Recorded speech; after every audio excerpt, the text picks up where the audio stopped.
शीना को इस बात का बड़ा घमंड था कि जिस काम में वो हाथ डालती थी वो काम अच्छा हो ही जाता है। शीना की हर बात में हाथ का इस्तेमाल जरूर होता था।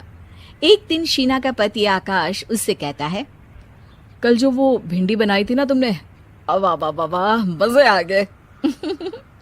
मैंने अपने हाथों से बनाई थी। मेरे हाथों में वैसे भी जादू है, जिस चीज को छू लेती हूँ सोना बन जाती है। अब ये थोड़ा ज्यादा हो रहा है। मतलब अगर हर चीज को छू के सोना ही बना देती हो तुम, तो हमारे नाम के पीछे भी अंबानी ही लगा देते हम। चुप रहो, मुंह पे हाथ रख लो, कुछ भी बोलते रहते हो। शीना की सास बगिया से पूजा के लिए फूल चुन रही थी। सुंदर, अति सुंदर, कितने प्यारे गुलाब के फूल हैं। भगवान जी खुश हो जाएंगे। मैंने अपने हाथों से जो पौधा लगाया था, मेरे हाथों की कोई भी चीज बेकार नहीं जाती। हाँ बेटा, सही कह रही है। इसीलिए तो तुम्हारे पिताजी से मैंने अपने बेटे के लिए तुम्हारा हाथ मांगा था। और उन्होंने हाथों हाथ में मेरा हाथ आपकी बेटी के हाथ में दे भी दिया था। हाँ बेटा, वो तो है, पर मुझे ये बता, तू ये हर बात में हाथ क्यों बीच में लेकर आती है? माँ जी, पंडित जी ने हाथ मेरा देखकर नैनीताल में कहा था कि मेरे हाथ जगन्नाथ हैं, मेरे हाथों से कभी कोई काम नहीं बिगड़ेगा।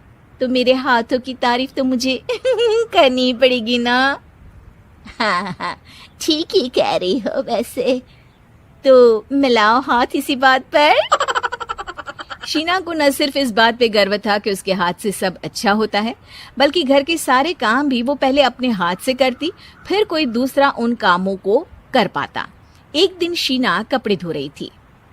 अरे घर में वॉशिंग मशीन है तो सही, खुद क्यों थक रही हो? कपड़े पहले मेरे हाथ से धुलेंगे, फिर वॉशिंग मशीन से। पहले हाथ की सफाई, फिर मशीन की धुलाई। अगर आज डाकू गब्बर सिंह होता ना, तो वो ये हाथ मुझे दे दे ठाकुर तुमसे जरूर कहता, और मैं तो दिलवा भी देता तुम्हारे हाथ। हर एक काम में हाथ बटाओ, ज्यादा जुबान न चलाओ, वरना दूंगी एक उल्टे हाथ से। क्या दोगी? कपड़े दूंगी, लो निचोड़ो। ऐसे ही एक दिन, अरे बहू, ये सोफे पर चढ़कर हाथ से पंखा क्यों घुमा रही हो? माँ जी, क्योंकि मेरे हाथ से घूमेगा तो ज्यादा अच्छे से हवा देगा। अरे बेटा, फिर तो तुम गाड़ी का पहिया भी हाथ से घुमा के मायके जाया करो। एक बार आकाश ने घर पर कार लाने की बात छेड़ी। माँ, सोच रहा हूँ कि एक कार लेकर आता हूँ। ले ले बेटा, क्यों नहीं? अरे पैसे हो तो हवाई जहाज भी ले लेना। हाँ, पैसा तो हाथ का मेल है, ले लेते हैं। इस हाथ पैसे देंगी, उस हाथ कार ले लेंगी। मुझे तो लगता है कि बहू कार भी अपने हाथों से धक्का लगाकर घर लाएगी। वो तो नहीं करूंगी, लेकिन सबसे पहले स्टीयरिंग पर हाथ मैं ही लगाऊंगी, ताकि गाड़ी का आना शुभ हो। अरे घर ले आने तो दो, फिर हाथ लगा लेना। लेकिन शीना नहीं मानती। अगले दिन ही सब कार लेने जाते हैं। शीना सेल्समैन से कहती है, भैया ये कार बहुत पसंद है, पैक कर दो। अरे ओ भाग्यवान, 2 मीटर कपड़ा नहीं है जो पैक करवा ले, जरा चला कर तो देखने दो। यस सर, बिल्कुल, टेस्ट ड्राइव कीजिए ना। अरे नहीं नहीं, सबसे पहले मैं हाथ लगाऊंगी गाड़ी को, मेरे हाथ अच्छे हैं।